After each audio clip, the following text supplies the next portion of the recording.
The desperate life of Salima. In the dusty village of Zango, where the sun beat down relentlessly and the land offered little comfort, there lived a woman named Salima.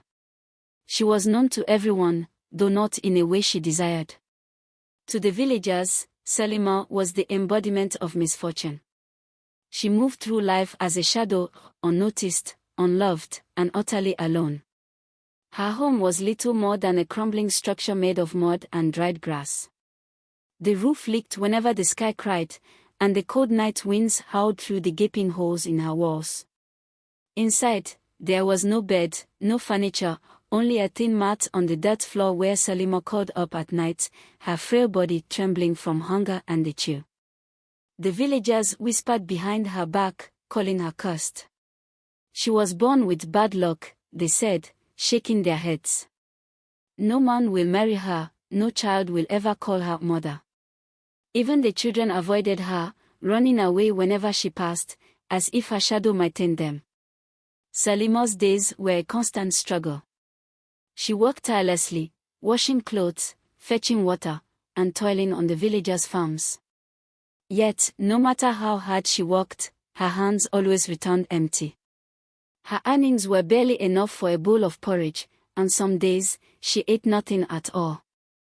Her heart ached with longing whenever she passed by her childhood friends. Many of them were now married, their children laughing and playing around them. These women wore fine clothes and shared warm meals with their families, while Salima trudged along in tattered rags, invisible to the world. Despite it all, she carried on. Salima clung to the fragile hope that someday, her fortunes might change. She prayed each night, her whispered words dissolving into the darkness. But morning always greeted her with the same cruel reality. One scorching afternoon, Salima made her way to the river, a bundle of tattered clothes balanced on her head. The water sparkled like molten silver under the sun, and the sound of its rushing flow was her only solace.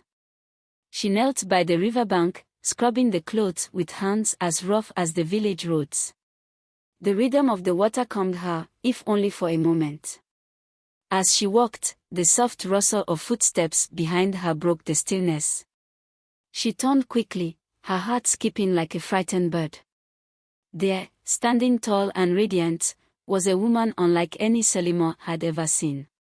Her clothes shimmered like they belonged to royalty, her skin glowed with an otherworldly light, and her jewelry sparkled in the sun. Everything about her was sharp and deliberate, from her piercing gaze to the curve of her lips. "Good day," the woman said, her voice smooth as honey. Salima blinked, unsure if she was dreaming. "Good day, Ma," she replied hesitantly, her voice barely above a whisper. The woman stepped closer, her smile revealing perfect white teeth. "My name is Kemi," she said. "I've been watching you, Salima. I know your struggles." Salima's eyes widened. "How do you know my name?" Kemi chuckled softly, as if amused by the question. "I know many things," she said. "And I have come to offer you a way out of your misery." Salima stared, her mind spinning. A way out. Was this woman a spirit? A queen? Why would someone so grand approach someone like her? "What do you mean?" Salima asked cautiously. Kemi reached into her bag and pulled out a bundle of crisp notes. The sight of the money made Salima's breath catch in her throat. She had never seen so much wealth in her life. "It's simple," Kemi said, holding out the money. "Collect used panties from the villagers. Bring as many as you can. For every load you bring me, I will pay you handsomely." Salima's jaw dropped. "Panties," she repeated, confusion thick in her voice. "Yes," Kemi replied firmly. "Do not ask questions. Just do as I say, and you will never be poor again." With that, she placed the money in Salima's trembling hands and turned to leave. "I'll be waiting," she called over her shoulder, her voice floating on the wind like a promise, or a curse. Salima sat by the riverbank, clutching the money, her mind clouded with questions. What kind of business was this? Why panties? The woman's request made no sense, yet the weight of the money in her hand was real. For the first time in her life, hope stirred in her chest. That night, she lay awake on her mat, staring at the stars through the holes in her roof. The money was hidden under her headscarf, its presence both comforting and unsettling. She thought of the villagers, of their laughter and judgment, and wondered if they would suspect anything. She thought of Kemi, of her sharp smile and commanding presence. And finally, she thought of herself, of her hunger, her shame, and her longing for a better life. By dawn, Salima had made up her mind. The next morning, Salima rose early and headed to the market. With the money Kemi had given her, she bought bright, colorful buckets and bowls, big and small, each one gleaming under the morning sun. She knew the villagers would grow suspicious if she asked for panties outright, so she devised a plan. She started knocking on doors. At the first house, an old woman answered, her eyes narrowing at Salima. "Good morning, Mama," Salima greeted, holding up a bright blue bucket. "I'm exchanging this for any old clothes, shoes, or panties you don't need." The old woman frowned. "Old clothes. Shoes. Panties." Salima nodded, her voice steady. "Yes, Mama. It's for a new venture. If you have anything you're not using, I'll trade you for this fine bucket." The woman's eyes lit up at the sight of the bucket. Without hesitation, she disappeared inside and returned with a pile of worn-out clothes and shoes, topped with a few tattered panties. Salima smiled. "Thank you, Mama. Here's your bucket." She repeated this process at every house, and by the end of the day, her sack was full, bulging with clothes, shoes, and, most importantly, panties. The villagers were eager to trade their old items for her shiny goods, never questioning her motives. That night, Salima sat in her hut, sorting through her collection. She carefully separated the panties and placed them in a special sack. The other clothes and shoes she burned near the river, the flames crackling as they consumed the evidence. The following day, she delivered the sack of panties to Kemi at the river. "You've done well," Kemi said, her voice smooth as silk. She handed Salima another thick bundle of money. Salima's heart raced as she clutched the payment. "Thank you," she whispered, hope rising in her chest. Kemi smiled, her sharp eyes glinting. "Keep walking, Salima. Your life is about to change." And so, Salima's strange trade began. The start of the strange trade. Salima woke early the next morning, her heart pounding with a mix of fear and excitement. The creased money she had received from Kemi was hidden safely beneath her mat. For the first time in years, she felt a flicker of hope. Perhaps this was her way out of poverty. Perhaps her prayers had finally been answered. Yet, the memory of Kemi's request, panties, lingered in her mind, unsettling and strange. What kind of business required such an odd item? Salima decided it was best not to dwell on the question. She had made her choice, and there was no turning back. With the remaining money, Salima returned to the market and bought even more colorful buckets and bowls. She chose ones that sparkled in the sunlight, knowing they would attract attention. She carefully stacked them into a large bundle and made her way back to the village. The villagers noticed her immediately. For someone who had always been shrouded in misfortune, the sight of Salima carrying such fine goods was unusual. Whispers began to spread. "Isn't that Salima? What is she doing with all those buckets? Maybe she's finally found a good trade," another said, skepticism in their voice. Salima ignored the murmurs and approached the first house. She took a deep breath and knocked on the wooden door. An elderly woman answered, her face etched with curiosity. "Good morning, Mama," Salima greeted, holding up a vibrant yellow bucket. "I'm exchanging this for old clothes, shoes, or panties you don't need anymore." The old woman raised an eyebrow. "Panties, she repeated, her tone sharp. What kind of business is this? Salima smiled, keeping her voice steady. It's for a new venture, Mama. I trade old items for these fine goods. If you have anything you're no longer using, I'll take it in exchange for this bucket. The old woman's suspicion melted away as her eyes lingered on the bucket. It gleamed in the sunlight, its color vibrant and inviting.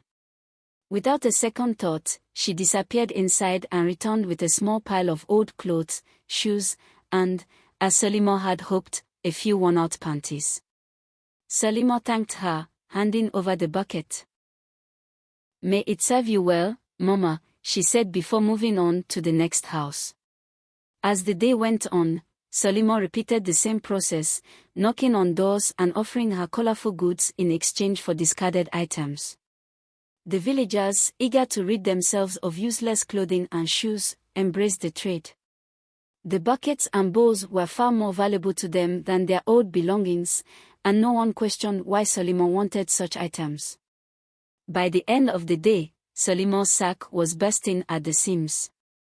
She returned to her hut, exhausted but triumphant. She poured the contents onto the floor and began sorting through the pile. Shoes and clothes were set aside, while the panties were carefully folded and placed into a separate sack. Once the sorting was done, Salima gathered the unwanted items and carried them to a secluded spot by the river. There, under the cover of darkness, she lit a small fire and burned them. The flames danced in the night, crackling and hissing as they consumed the evidence of her trade. Salima watched in silence, her face illuminated by the orange glow. The weight of her actions pressed against her chest, but she pushed the feeling aside. This was survival. The next day, Salima made her way to the river, the sack of panties slung over her shoulder. Kemi was already there, sitting on a large rock with the same regal air she had displayed during their first meeting. The river sparkled in the sunlight, its gentle flow providing a serene backdrop to their exchange. You've done well, Kemi said, her voice smooth and commanding. She reached out and took the sack from Salima, her sharp eyes scanning its contents. A satisfied smile spread across her face. You're a quick learner. Salima nodded, her hands clasped tightly in front of her. Thank you, Ma. I did as you asked. Kemi reached into her bag and pulled out another bundle of money, thicker than the last. She handed it to Salima, who accepted it with trembling hands. The weight of the money felt heavier than before, as though it carried the burden of her choices. Keep up the good work, Kemi said, her tone dismissive. Your life is about to change. Salima hesitated, her curiosity bubbling to the surface. Ma, she began cautiously, why do you need these items? Kemi's sharp gaze snapped to her, and for a moment, the air between them felt colder. Do not ask questions, Salima, she said firmly. Focus on your task, and you will be rewarded. That is all you need to know. Salima nodded quickly, her heart racing. She lowered her head and muttered, yes, Ma. With that, Kemi turned and walked away, disappearing into the forest. Salima stood by the river, clutching the money, her mind swelling with unease. What was Kemi doing with the panties? Why did she avoid the question? Salima shook her head, trying to dispel her doubts. The money was real, and it was changing her life. That was all that mattered. Over the next few weeks, Salima's trade flourished. Word spread quickly through the village about her shiny buckets and bowls. Women of all ages eagerly gathered their old clothes and shoes, waiting for her visit. Have you seen Salima's new bowls? One woman asked her neighbor. They are beautiful. I traded my husband's old shirt for one yesterday. I'm waiting for her to come by, the neighbor replied, excitement in her voice. I have plenty of old things to give her. Salima became a familiar figure in the village, her once tattered appearance replaced by clean, colorful clothes. She repaired her leaking roof, replaced her broken windows, and even bought new furniture for her hut. The villagers marveled at her transformation, but none suspected the dark secret behind her success. At night, Solima continued her routine. She sorted the collected items, burned the unwanted ones, and delivered the panties to Kemi by the river. Their exchanges were brief, with Kemi offering little more than a knowing smile and a bundle of money. Solima learned not to ask questions, though the unease in her chest never fully disappeared. One night, as Solima made her way back from the river, her neighbor Tinu watched from her window. Tinu was a sharp-eyed woman, known for her curiosity and attention to detail. She had noticed Solima's nightly trips, her heavy sacks, and her swift return hours later. Where does she go? Tinu wondered aloud. Her suspicion grew stronger with each passing night, until she could no longer contain it. Wrapping herself in a thick shawl, she decided to follow Solima. The air was cold, and the village was silent as Tinu crept through the shadows, keeping a safe distance behind Solima. Her heart pounded in her chest, a mix of fear and determination driving her forward. She followed Solima down the narrow path that led to the river, her eyes never leaving the figure ahead. When they reached the riverbank, Tinu crouched behind a bush, peeking through the leaves. What she saw made her blood run cold. Solima stood before Kemi, who sat on her usual rock, surrounded by flickering candles. The light cast eerie shadows on her face as she opened Solima's sack and began to chant. Her voice was low and rhythmic, filling the air with an unnatural energy. Tinu's eyes widened as the panties in Kemi's hands seemed to vanish into thin air, leaving behind a faint, glowing mist. A chilling laugh echoed through the night, sending shivers down Tinu's spine. She covered her mouth to stifle a gasp, her mind racing. What had she just witnessed? Who was Kemi, and what was she doing with the villagers' panties? Tinu's heart thundered as she quietly retreated, her legs trembling. She had seen enough to know that something dark was unfolding, and she needed to warn the others. The growing dread and suspicion. Tinu could barely sleep that night. The chilling scene she had witnessed by the river replayed in her mind over and over. The flickering candles, the eerie chants, the vanishing panties, everything about it felt wrong, unnatural. What could Solima and that strange woman, Kemi, possibly be doing?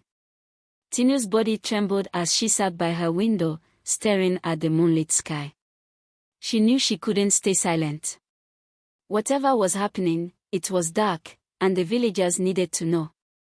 Meanwhile, Solima's trade was thriving. Every morning, she loaded her shiny buckets and bowls onto her back and made her rounds through the village. Word of her colorful goods had spread like wildfire, and the villagers eagerly waited for her visits.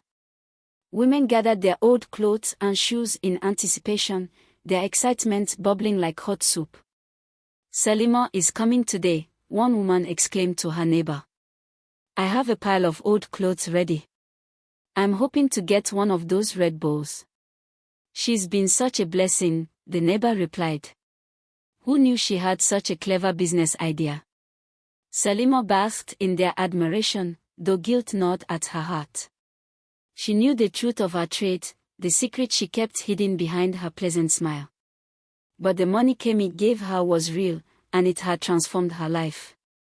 Her once leaking roof was now covered with sturdy palm leaves, her windows were repaired, and her hut was adorned with new furniture. For the first time in her life, Solima felt respected, even envied. Yet, despite her growing success, the uneasy feeling never left her. Each night, as she sorted the villagers' discarded items and burned the evidence by the river, she couldn't shake the memory of Kemi's sharp gaze and the eerie chants that accompanied their exchanges. The more money Solima earned, the heavier her heart felt. Tinu, however, could no longer keep what she'd seen to herself. The morning after her discovery, she wrapped herself in a shawl and marched straight to the elder's house. The village elders were wise men, respected for their knowledge and fairness. If anyone could uncover the truth about Solima's strange trade, it was them. When Tino arrived, the elders were seated under the shade of a large baobab tree, discussing village matters. Their faces were lined with age and wisdom, their voices deep and measured. Elders, Tino began, her voice trembling with urgency. I have come to report something troubling, something dark that I witnessed last night. The elders turned their attention to her, their brows furrowing with concern. What is it, Tinu? One of them asked. Speak. Tinu took a deep breath, steadying herself. It's about Salima, she said.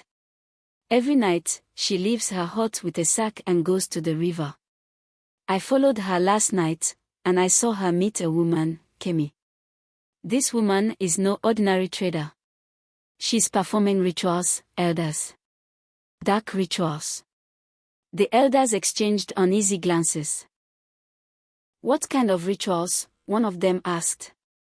Tinu's hands trembled as she recounted what she had seen.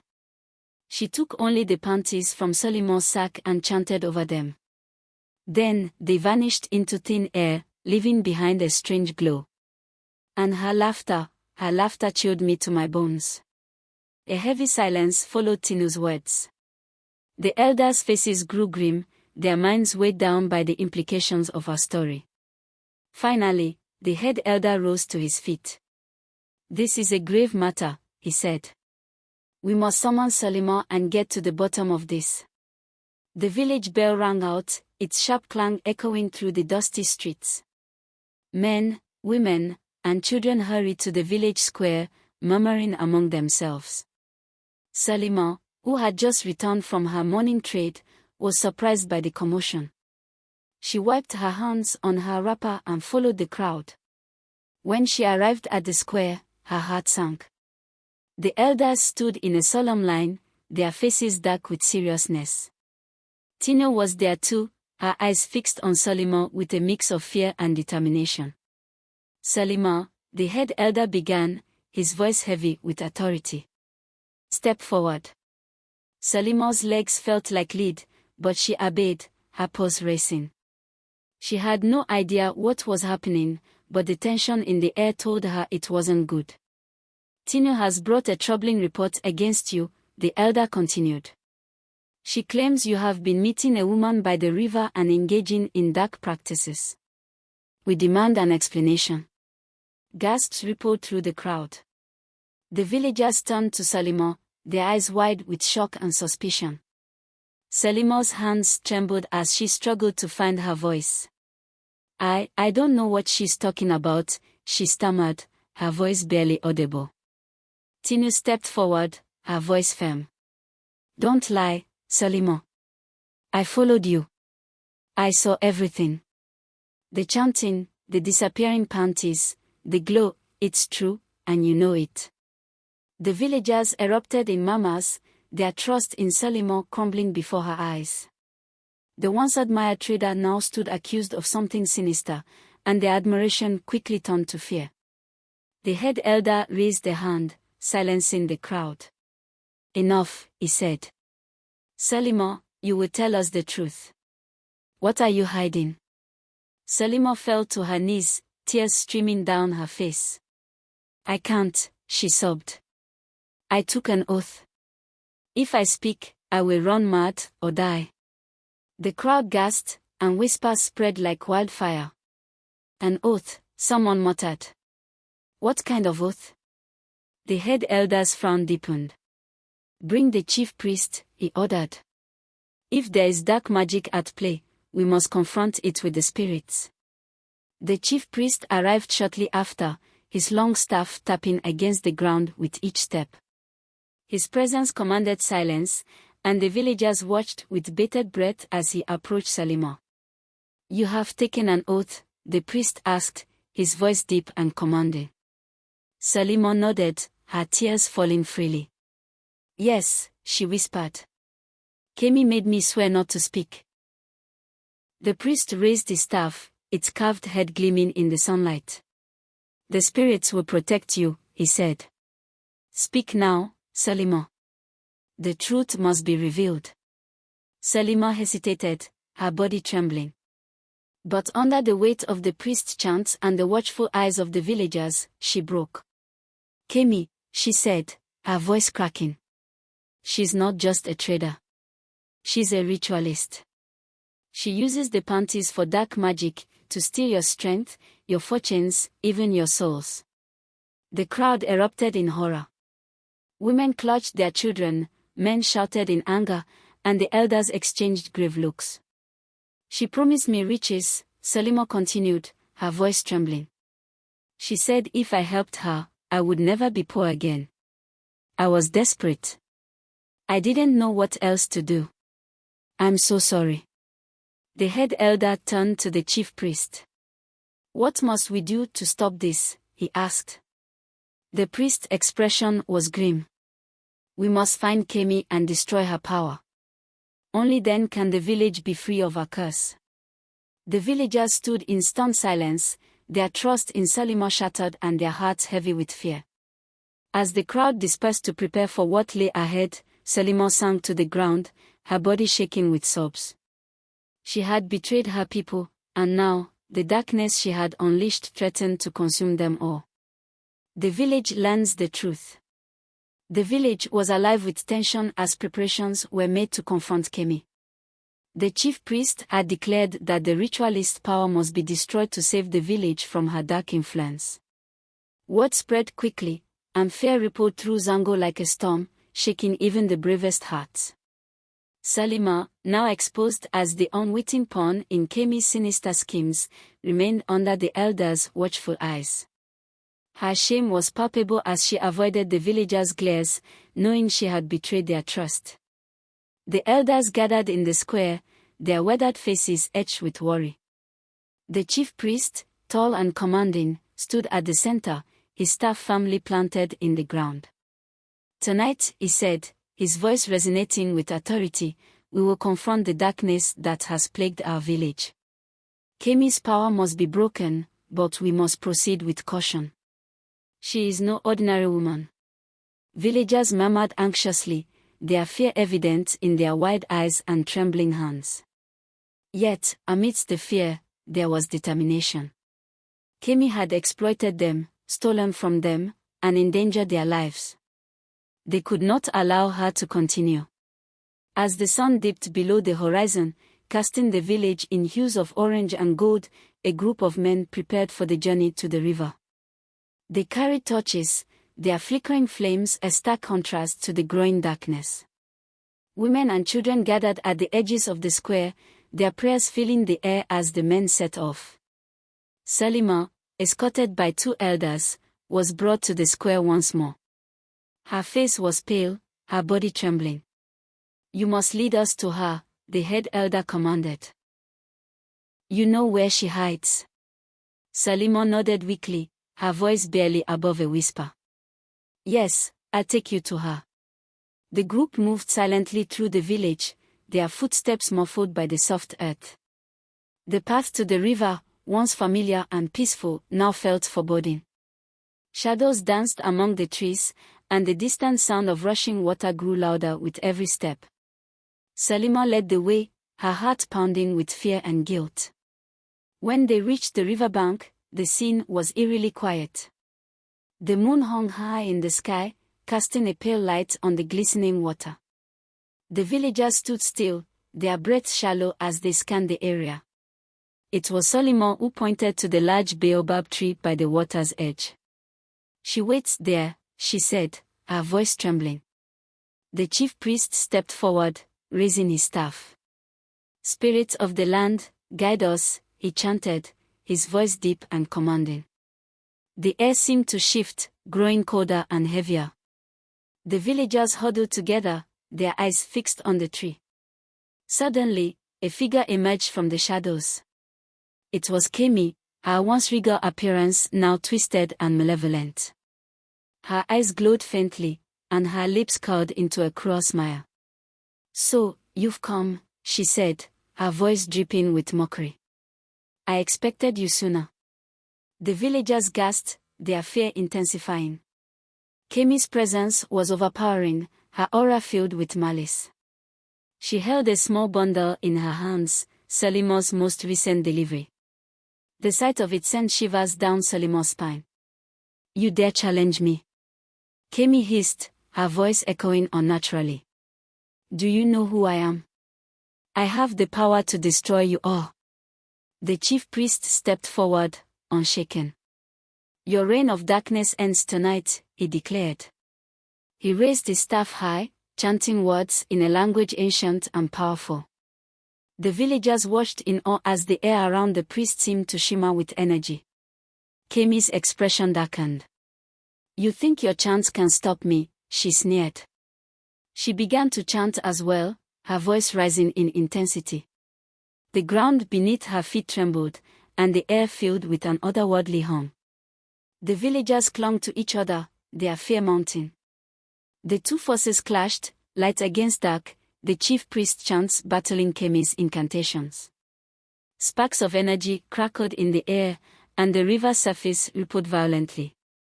It was a battle unlike anything the villagers had ever seen, and they could only watch in stunned silence. Finally, with a deafening cry, the chief priest slammed his staff into the ground. A burst of light erupted from the staff, illuminating the entire area. Kemi staggered backward, her screams piercing the night.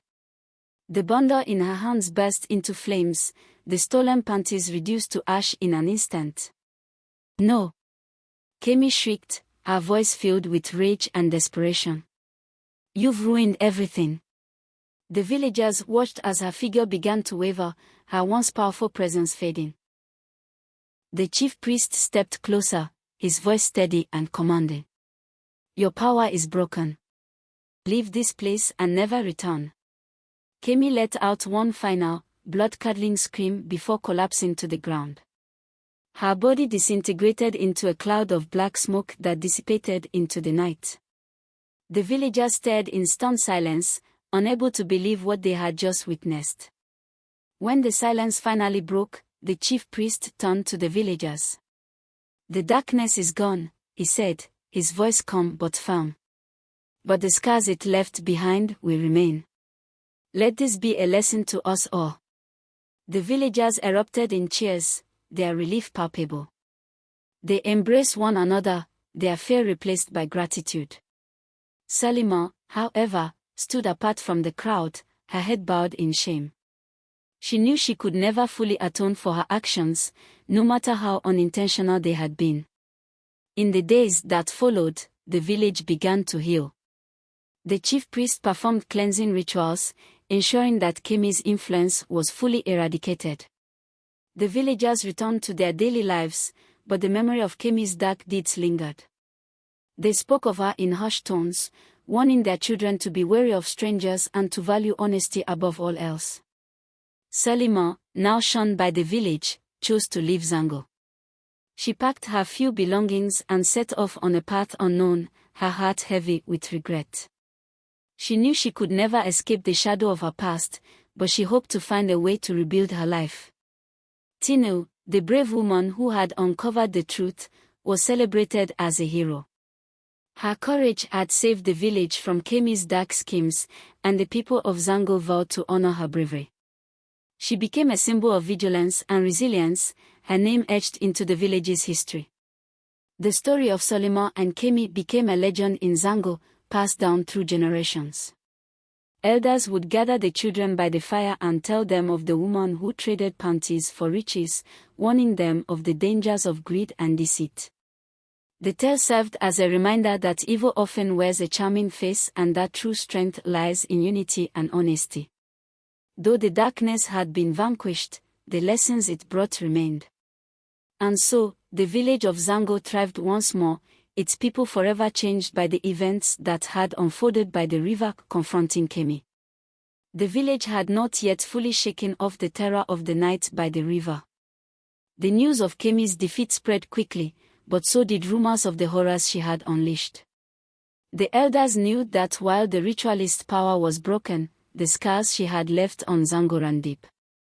There was only one way to ensure the village's safety: to uncover the full extent of her evil deeds and destroy any remaining remnants of her dark magic. The villagers, led by the chief priest and elders, gathered once more in the square.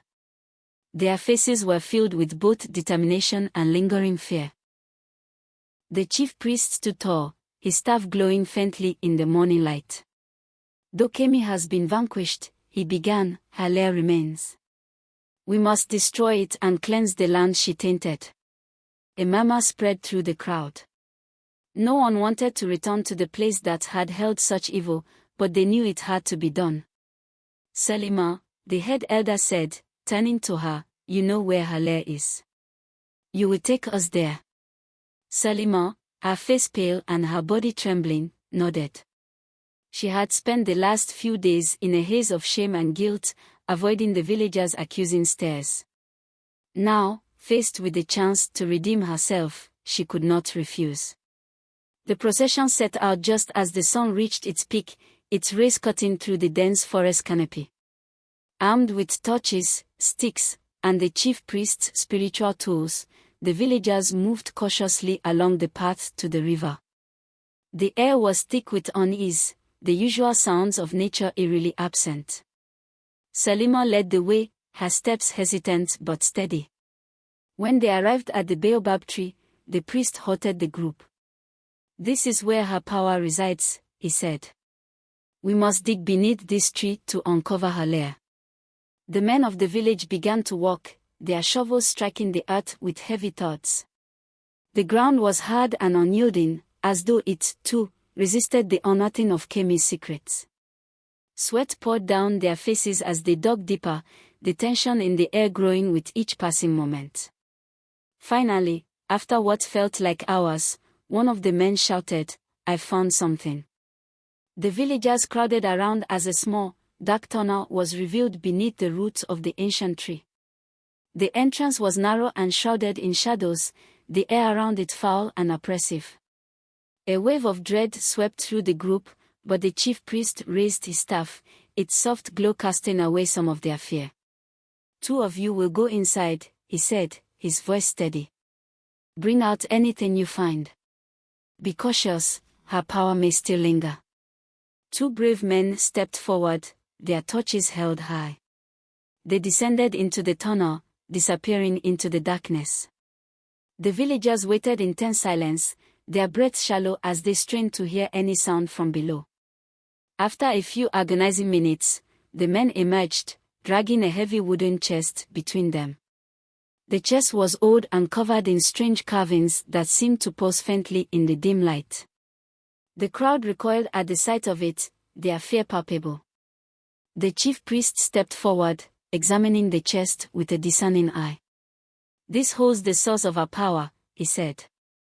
We must destroy it.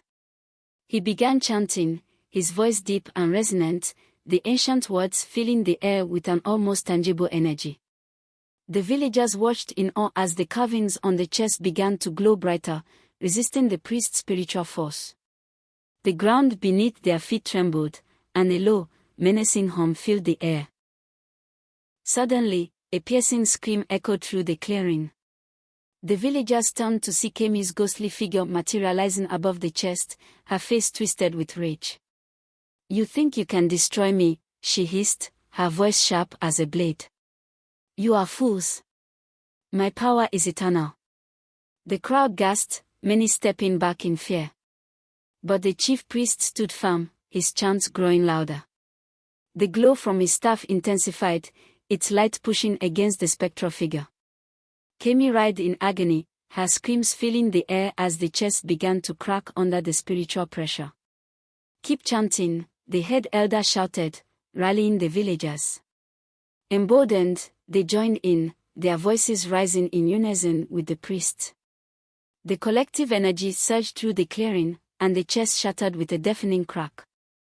A burst of black smoke erupted from its remains, swirling violently before dissipating into the sky. Kemi let out one final, bone-chilling scream before vanishing entirely. The clearing fell silent, the oppressive energy lifting as if a great weight had been removed. The villagers stood still, their eyes wide with disbelief. It is done, the chief priest declared, his voice breaking the silence. Her power is no more. Relief swept through the group, and a few villagers began to cheer. They embrace one another, their fear giving way to joy. The priest raised his staff once more, his expression grave but resolute. Though the darkness has been banished, let this serve as a warning. Evil thrives where greed and deceit take root. We must remain vigilant. The villagers worked together to cleanse the site, burning the remnants of Kemi's lair and performing rituals to purify the land. Salima watched from the edge of the group, her heart heavy with guilt. Though Kemi was gone, the weight of her involvement in the ritualist schemes would never leave her. As the villagers finished their task, they turned to Salima. Their expressions were a mix of pity and disdain. The head elder approached her, his voice firm but not unkind. Salima, you have brought great harm to this village, but you have also helped us end the darkness. Your actions cannot be ignored, but neither can your remorse. Salima fell to her knees, tears streaming down her face. I am so sorry, she sobbed. I was blinded by desperation. I never meant to hurt anyone. The elder nodded. Your shame is punishment enough. But you cannot stay here. The trust of the village is broken. You must leave Zango and find a new path. Salima bowed her head, accepting her fate. The villagers parted as she rose to her feet, her steps slow and unsteady as she began her journey away from the place she once called home. The story of Kemi's dark magic and Salima's betrayal spread far and wide, becoming a cautionary tale told around fires and in the quiet of night. Elders warned their children of the dangers of greed and the price of deceit, ensuring that the lessons of Zango would not be forgotten. Though the village had been scarred, it emerged stronger, its people united by the trials they had faced. And as they looked to the future, they carried with them the memory of a battle won, not just against a ritualist, but against the darkness that had threatened their very souls. Justice and consequences.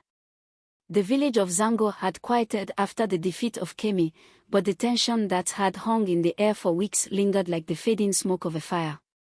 The people had reclaimed their land from darkness, but the cost of betrayal and deceit left scars that would not heal overnight.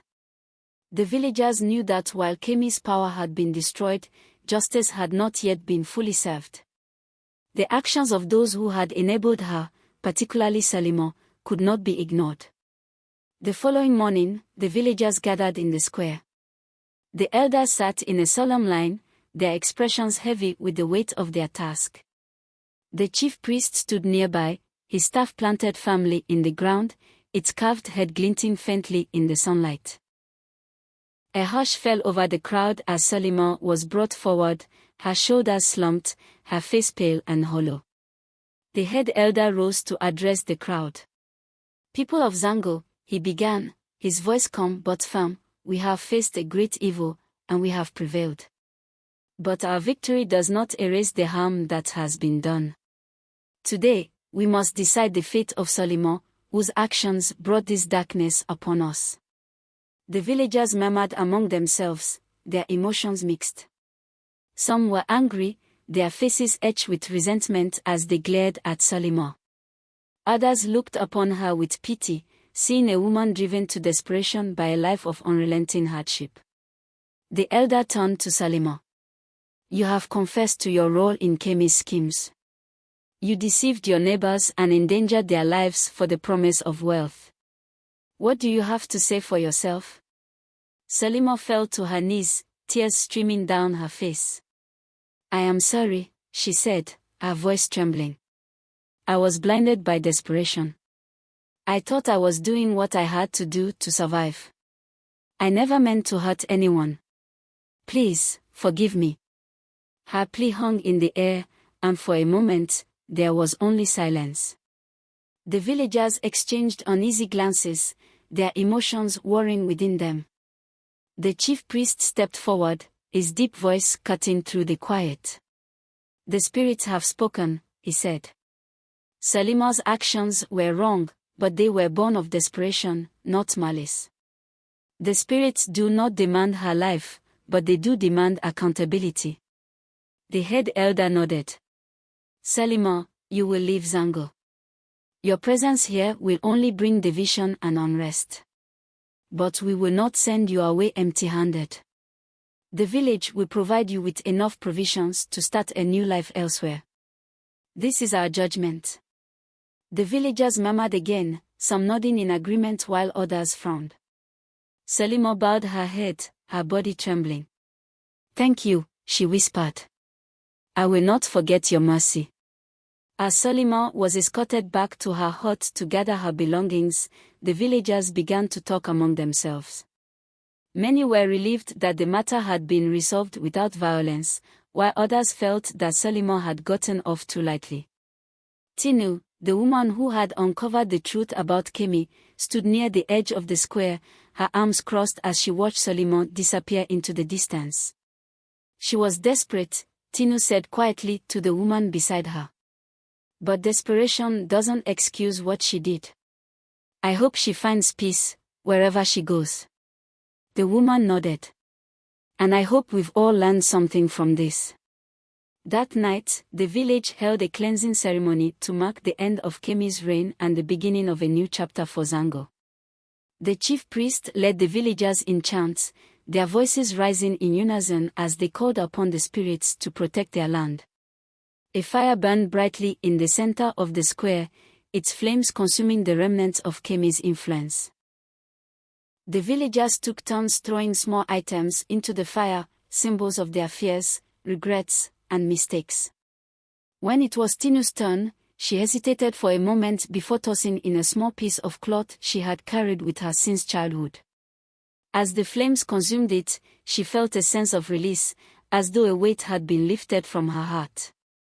The ceremony ended with a feast, the first time the village had celebrated together since the darkness had descended upon them. Laughter and music filled the air, and for a few precious hours, the people of Zango allowed themselves to forget the trials they had endured. The following morning, Salima left Zango. She carried a small bundle of provisions and a heart heavy with regret. The villagers watched as she limped down the dusty road, her figure growing smaller with each step. Some whispered prayers for her safety, while others turned away, unwilling to forgive her betrayal. Salima's departure marked the end of an era for Zango. Her name became a cautionary tale, a reminder of the dangers of greed and the importance of community. Parents told their children the story of the woman who traded panties for riches, warning them to be wary of easy promises and hidden intentions. In the weeks that followed, Tinu's bravery was celebrated throughout the village. She had risked her safety to uncover the truth and had played a key role in saving Zango from Kemi's dark magic. The villagers looked to her as a symbol of strength and resilience, and her name became synonymous with courage. The chief priest, too, was praised for his wisdom and spiritual guidance. He reminded the villagers of the importance of unity and vigilance, urging them to remain steadfast in their faith and to look out for one another.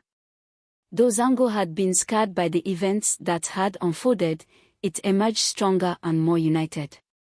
The villagers rebuilt what had been damaged, both physically and emotionally, and life slowly returned to normal. Yet, the memory of Kemi's schemes and Salima's betrayal lingered, a shadow that would not easily fade. But in that shadow was a lesson, a reminder of the power of greed, the resilience of the human spirit, and the importance of redemption. And as the villagers of Zango carried on, they did so with a renewed sense of purpose, determined to protect their community and their values. The tale becomes a legend. Years passed, but the story of Kemi, the ritualist, and Salima, the woman who traded panties for riches, lived on in the village of Zango. It was whispered by the firesides, told under the moonlit sky, and passed down from generation to generation. What began as a dark chapter in the village's history transformed into a legend, a tale that carried lessons about greed, desperation, and the price of deceit. The village had healed, but the memory of the trials it endured remained etched in the hearts of its people. Tinu, celebrated as the hero who uncovered Kemi's dark magic, became a respected figure in Zango. Her courage and quick thinking were recounted in every version of the tale, her name immortalized as a beacon of vigilance and bravery. Though she had never sought recognition, Tinu embraced her role as a guide for her fellow villagers, often reminding them of the importance of unity and caution. The elders, too, ensured that the tale would not fade into obscurity. They incorporated the story into their teachings, warning the younger generation about the dangers of greed and the hidden traps of easy promises. Evil, they would say, often comes dressed as opportunity. It is not always what it seems. Salimo's journey. Far from Zango, Salimo had settled in a distant village, where her name and reputation were unknown. Her life was simple and unremarkable, a far cry from the brief luxury she had tasted during her time as Kemi's pawn. The guilt of her actions never left her, but she channeled it into a quiet determination to live honestly and humbly. She often thought of Zango, the people she had wronged, the trust she had betrayed, and the lessons she had learned. Though she knew she could never return, she prayed for the village's prosperity and peace. Her heart ached with regret, but she found solace in the hope that her mistakes had taught the people of Zango something valuable. The tale takes shape. In Zango, the story evolved over time, as stories often do. Details were embellished, events dramatized, and new elements added with each retelling. The mysterious woman, Kemi, became a figure of pure evil, her dark magic exaggerated into acts of monstrous cruelty. Salimo, once viewed with a mix of pity and anger, became a tragic character, a cautionary example of how desperation could lead even the kindest soul astray. Around the fire, elders would recount the story to wide-eyed children, their voices low and foreboding. Once, there was a woman who sought riches at any cost. She traded the villagers' trust for gold, collecting their garments to feed the rituals of a witch who stole their strength and souls. But the darkness was exposed by a brave neighbor, and the village rose together to banish it forever. Children would shiver at the thought of Kemi's ghostly figure and whisper about the cursed panties. But more than fear, the tale instilled a sense of caution and moral clarity. It reminded them that greed could corrupt, but courage and unity could conquer even the darkest forces. Tinu's legacy. Tinu's life flourished after the events that had shaken Zango. Her bravery earned her the respect and admiration of all who knew her. Over time, her influence extended beyond the village. The neighboring communities came to know of her deeds, and she was often sought for advice on matters of justice and leadership. When Tinu married the son of a neighboring village chief, the union was celebrated far and wide. Together, they worked to strengthen ties between the villages, ensuring that their people remained united against threats, both external and internal. Tinu's name became synonymous with resilience, and her story was woven into the cultural fabric of the region. The village thrives. Freed from Kemi's dark influence, Zango entered a period of prosperity. The land seemed to bloom with new life, as if the spirits themselves had blessed the village after its ordeal. Crops grew in abundance, and the rivers flowed clear and strong. The villagers worked together to rebuild what had been damaged, their sense of community stronger than ever. The cleansing rituals performed by the chief priest became an annual tradition, a reminder of the importance of spiritual vigilance. Every year, the villagers gathered to honor the spirits, give thanks for their blessings, and reaffirm their commitment to unity and honesty. A lesson for all. The story of Salimo and Kemi transcended Zango, spreading to other villages and becoming part of the region's oral tradition. Each community added its own twist, but the core lesson remained the same: greed and desperation could lead to ruin, but courage and unity could overcome even the darkest forces. Elders often concluded the tale with a warning. Do not be tempted by easy riches or deceptive promises. The path of honesty is hard, but it is the only one that leads to true peace. The children who heard these words carried them into adulthood, passing them on to their own children. And so, the story continued, a timeless reminder of the lessons learned in Zango. The final reflection. Though the tale became legend, the people of Zango never forgot the real events that had inspired it. The memories of Kemi's dark rituals, Salimo's betrayal, and Tino's bravery remain vivid in the hearts of those who had lived through them. The elders often reflected on how close the village had come to destruction and how their unity had saved them. As the years turned into decades, Zango flourished as a beacon of resilience and morality. The lessons of the past were never forgotten, ensuring that the village remained strong and vigilant against the challenges of the future. And so, the story of Kemi, Salimo, and Tinu became more than just a tale. It became a part of Zango's identity, a symbol of the village's strength and wisdom. It was a story that reminded them of their darkest hour and the light that had guided them through it, a story that would live on forever.